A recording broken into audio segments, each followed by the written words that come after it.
यहाँ पे लिखा है a powerful CMS। CMS content management system, जिसमें कंटेंट को मैनेज किया जाता है। ये कंटेंट क्या होता है?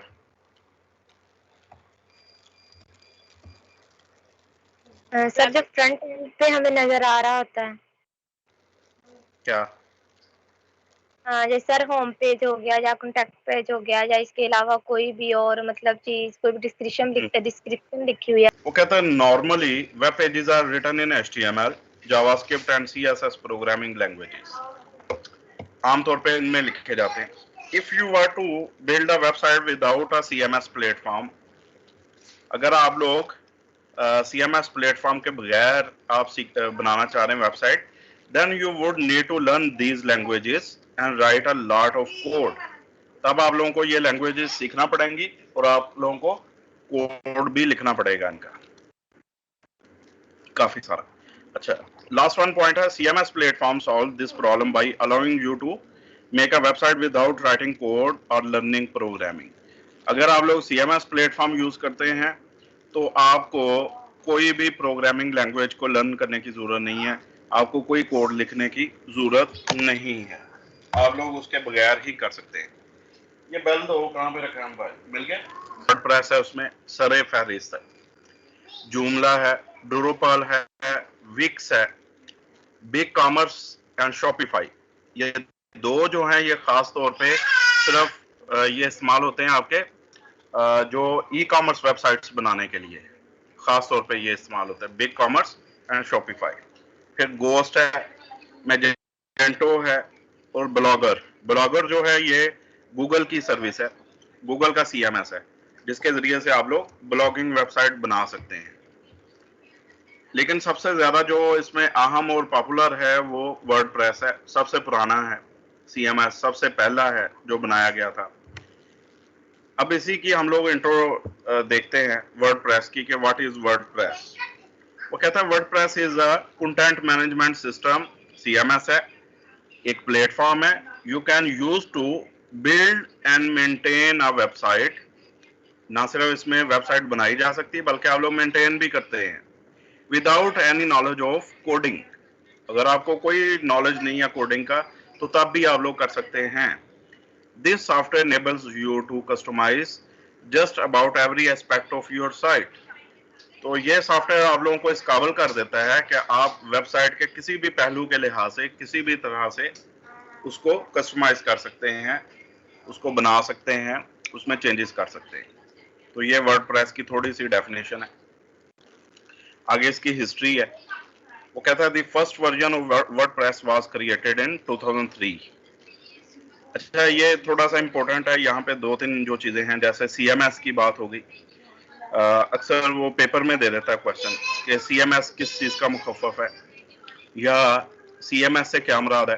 जैसे कंटेंट मैनेजमेंट सिस्टम है, वो हो सकता है कि लिख दे यहाँ पे क्लाइंट मैनेजमेंट सिस्टम, या कुछ और वो लफ्ज लिख देता है बास का C से या M से, तो लेकिन एम्बिग्विटी डालने की कोशिश करते हैं। लेकिन आप लोगों को पता होना चाहिए कि CMS क्या है, कंटेंट मैनेजमेंट सिस्टम है। इसी तरह से वर्डप्रेस कब क्रिएट किया गया?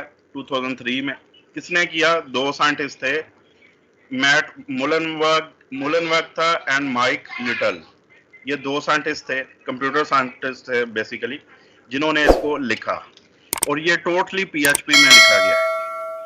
ये जो सॉफ्टवेयर है इसको बनाया गया है, डेवलप किया गया है PHP लैंग्वेज के अंदर। वो कहता है it began as a simple platform. ये एक सिंपल प्लेटफॉर्म के तौर पे डिजाइन किया गया था for people who wanted to create basic blogs, जो ऐसे लोगों के लिए जो बेसिक ब्लॉग वेबसाइट्स बनाना चाह रहे थे। ब्लॉग क्या होती है? Web blog. And host them on the internet, और उसको होस्ट भी करना चाह रहे थे। तो बुनियादी तौर पे इसको जो बनाया गया था ये वाला प्लेटफॉर्म यानी वर्डप्रेस का, ये ब्लॉगिंग वेबसाइट्स के लिए बनाया गया था। ब्लॉग वेबसाइट क्या होती है पता है किसी को?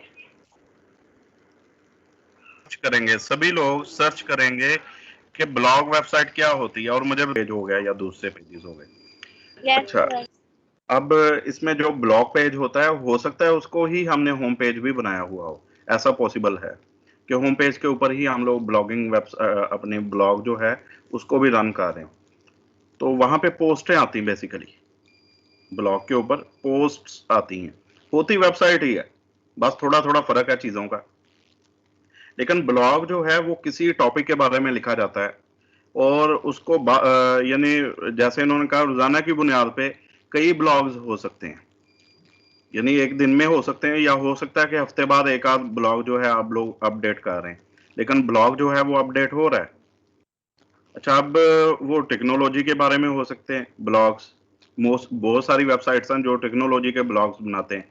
कोई सोशल जो हमारी एक्टिविटीज हैं, कुछ हमारे ट्रेडिशंस हैं, उनके बारे में कुछ लोग ब्लॉग ब्लॉग बनाते हैं। मजहब के बारे में, रिलीजन जो होता है उसके बारे में ब्लॉगिंग हो सकती है। यानी जिस टॉपिक पे आपको अबूर है, आप समझते हैं कि मैं इस चीज के ऊपर लिख सकता हूँ और लोगों की तवज्जो हासिल कर सकता हूँ, तो आप एक पोस्ट लिखते हैं, एक आर्टिकल लिखते हैं। बेसिकली ब्लॉग एक आर्टिकल ही होता है। अच्छा, यस। अब इसमें टेक्स्ट भी होता है, पिक्चर्स भी हो सकती हैं, जैसा कि एक वेबसाइट के अंदर चीजें होती हैं, और अगर आप लोग चाहें तो उसमें कुछ वीडियो कंटेंट हल्का फुल्का डाल सकते हैं। लेकिन जो एक होता है वीलॉग, जैसा कि यूट्यूब के ऊपर वीलॉग्स लोग करते हैं, वीडियो लॉग्स। अच्छा बेटा, अजान हो रही है, मैं इसको कंटिन्यू कर, एक ही टॉपिक के ऊपर फर्ज करो वो रिलीजन को लेते हैं, मजहब को लेके, तो वो उससे मुतल्लिक ही सिर्फ ब्लॉग ब्लॉग बनाते हैं, उसी की वेबसाइट होती है, उसी से रेलिवेंट सारी पोस्टें होती हैं। कुछ जो है वो टेक्नोलॉजी पे फोकस करते हैं, कुछ वैसे मतलब किसी एक खास चीज पे फोकस, स्पोर्ट्स हो सकती हैं, सियाहत हो सकती है, हमारी जो सोशल, जैसे मैंने बोला कि हमारी ट्रेडिशंस हैं वो हो सकती हैं, कोई इवेंट्स हो सकते हैं जैसे ईद वगैरह है या कुछ इस टाइप की, हिस्ट्री हो सकती है, जियोग्राफी हो सकती है, साइंस हो सकती है, बायोलॉजी हो सकती है, फूड न्यूट्रिशंस वगैरह के मतलब काफ़ी ब्लॉग्स इन हैं, लोग देखते हैं, रेसिपीज़ के मतलब हैं, बहुत सारी चीज़ें हैं जो कि बीमारियों से मुतल्लिक है, मेडिसिन के मुतल्लिक ब्लॉग आते हैं, कौन सी मेडिसिन है, क्या उसका मतलब कौन से साल्ट से मिलके बनी है, उसका फार्मूलेशन क्या है उसकी, उसके साइड इफ़ेक्ट्स क्या हैं, उसके बेनिफिट्स क्या हैं, वगैरह वगैरह, लोगों के मुख्तलिफ तजर्बात जो होते हैं। यानी ब्लॉग जो होता है ये समझ लें कि हमारी अपने तौर पे एक रिसर्च हो सकती है, या हम लोग एक चीज़ लिखते हैं, हमने एक आर्टिकल खुद से लिख के उसको नेट के ऊपर लेके जाते हैं, और उस आर्टिकल को एज पोस्ट वहाँ पे हम लोग अपडेट करते हैं या पब्लिश करते हैं। यहाँ पे इंटरनेट में लफ्ज़ इस्तेमाल होगा पब्लिश। जब हम लोग एक नया एक पेज क्रिएट कर लेते हैं, या हम लोग एक पोस्ट क्रिएट बना लेते हैं, डेवलप कर लेते हैं, तो उसको हमें पब्लिश करना पड़ता है। फॉलो कर रहे बात?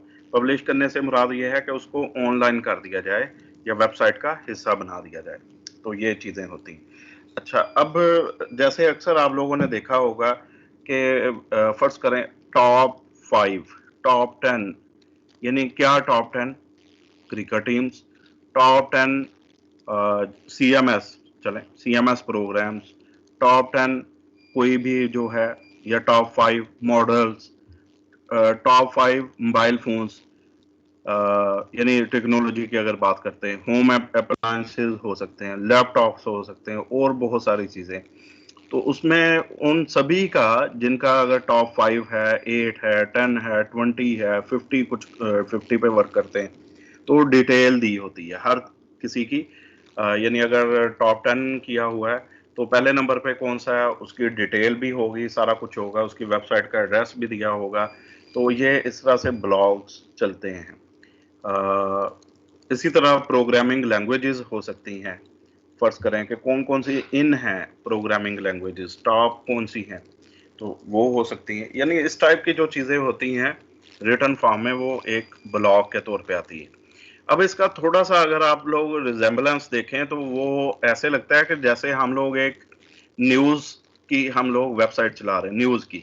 न्यूज़ जो है वो भी बेसिकली, यानी वो क्या करते हैं, जैसे ही नई न्यूज़ आती है तो वो अपडेट कर देते हैं, लेकिन वहां पे चूंकि वो न्यूज़ होती है, थोड़ा सा उसकी डिटेल होती है, यहाँ पे हम लोग मखसूस टॉपिक्स के ऊपर लेके जा रहे होते हैं। फॉलो कर रहे हो? ये थोड़ा सा फर्क होता है हमारे वेब ब्लॉग का और न्यूज़ की जो वेबसाइट होती है उसका इतना सा फर्क होता है।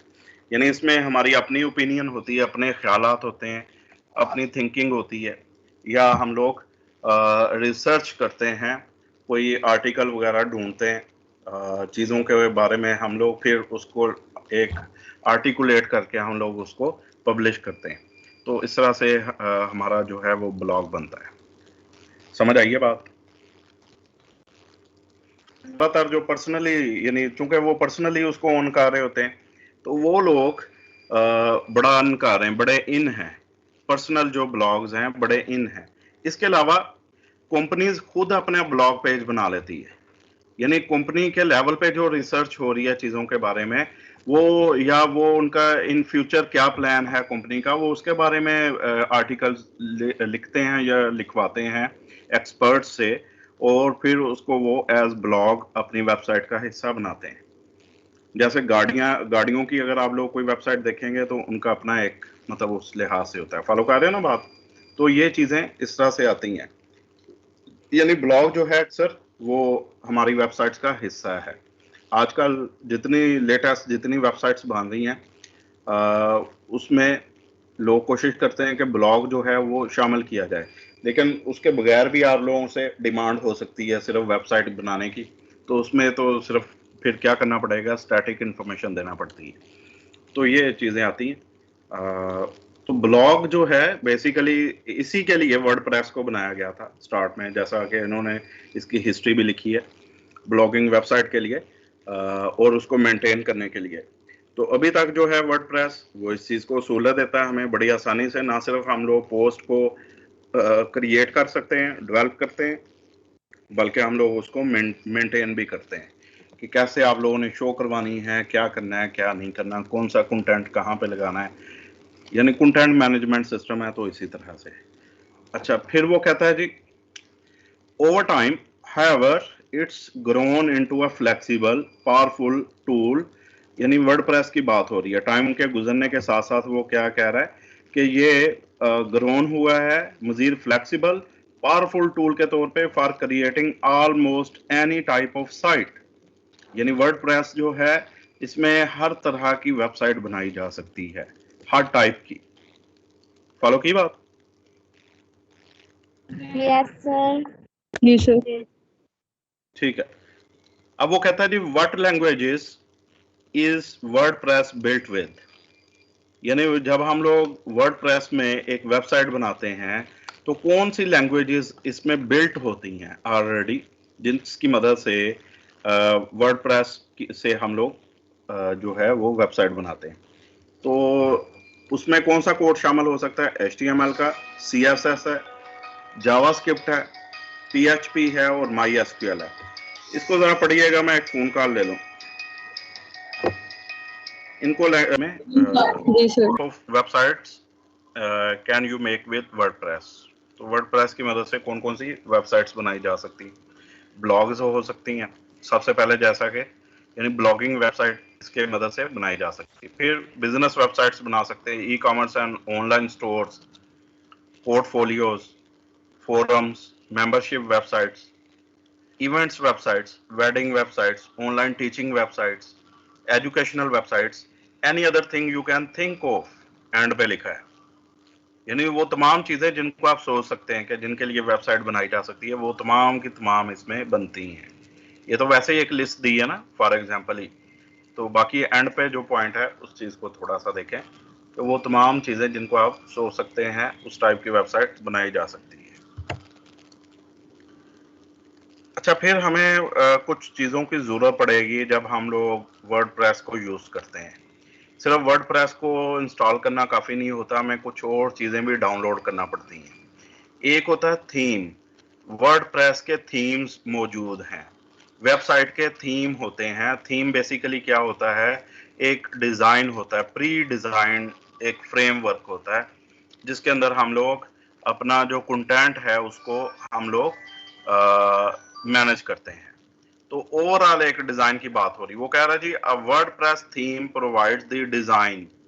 डिजाइन क्या है? फ्रेमवर्क ऑफ योर वेबसाइट, यानी थीम की मदद से हमें एक फ्रेमवर्क मिल जाता है। Most WordPress themes provide mostly जो वर्डप्रेस थीम्स हैं वो क्या प्रोवाइड करते हैं, ओवरऑल डिजाइन में 3 चीजें हैं, ये बड़ी इंपॉर्टेंट है। सिर्फ लुक नहीं होती, डिजाइन का मतलब सिर्फ लुक नहीं है, फील भी है और स्टाइल भी है। समझ आ रही है बात? ऑफ योर साइट, यानी 3 चीजों पे वो फोकस्ड होता है, सिर्फ लुक के ऊपर नहीं है। डिजाइन का मतलब ये नहीं कि उसकी लुक कैसी है बस वेबसाइट की, नो, उससे फीलिंग कैसी आ रही है, कोई देख के उसको क्या फील करता है वेबसाइट को, उसके डिजाइन को देख के, और उसका स्टाइल क्या वो स्टाइलिश है या मतलब उस चीज को देखा जाता है। फिर है जी साइट वाइड फॉन्ट स्टाइल्स। तो साइट के मुताबिक जो है वो फॉन्ट स्टाइल्स साइट वाइड पूरी साइट के अंदर जो फॉन्ट स्टाइल्स यूज किए जाते हैं। कलर स्कीम्स हैं, styles for blog post and blog archives. इसी तरह पेज लेआउट्स होते हैं, पेजेस के या टेम्पलेट्स इनको कहा जाता है। पेज का भी लेआउट उसके अंदर होता है, यानी इसी डिजाइन के अंदर। विजेट लोकेशंस होती हैं, विजेट कहाँ पे लगाने हैं। एक वेबसाइट के अंदर मुख्तलिफ विजेट्स हम लोग लगा सकते हैं, तो वो कहाँ पे लगाने हैं, उनकी विजेट्स भी बल्कि आता है और उसकी लोकेशंस भी आती हैं, दोनों को अलग लिखना चाहिए। एडिशनल स्टाइलिस्टिक डिटेल्स, तो जो एडिशनल है हम लोग स्टाइल उसका चेंज करना चाहते हैं, उसकी डिटेल जो होती है वो भी उसके अंदर होती है। ये थीम होता है बेसिकली। इनको हम लोग डाउनलोड करते हैं वर्डप्रेस के अंदर बाद में, जब हम लोग वर्डप्रेस को इंस्टॉल कर लेते हैं। थीम को हम लोग डाउनलोड करते हैं, सिलेक्ट करते हैं, उसके बाद वर्क शुरू कर देते हैं।